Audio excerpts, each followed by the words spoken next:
মেহেরপুরের মুজিবনগর সীমান্ত দিয়ে বিএসএফ ১৭ জন বাংলাদেশিকে বিজিবির কাছে ফিরিয়ে দিয়েছে। শুক্রবারে বিজিবি ও বিএসএফ এর মধ্যে ব্যাটালিয়ন কমান্ডার পর্যায়ে পতাকা বৈঠকের পর তাদের ফিরিয়ে দেওয়া হয়। বিজিবির চুয়াডাঙ্গা ৬ ব্যাটালিয়ন প্রেস বিজ্ঞপ্তির মাধ্যমে বিষয়টি নিশ্চিত করেছে।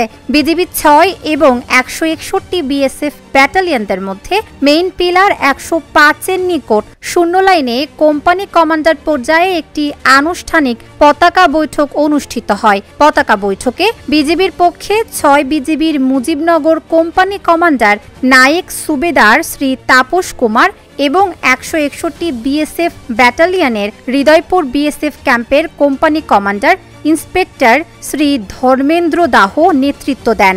এ সময় ৮ জন পুরুষ, ৫ জন মহিলা এবং ৪ জন অপ্রাপ্তবয়স্ক শিশুকে বিজিবির কাছে ফিরিয়ে দেয় বিএসএফ। তারা বিভিন্ন সময়ে সীমান্তের বিভিন্ন স্থান দিয়ে অবৈধভাবে ভারতে প্রবেশ করেছিল।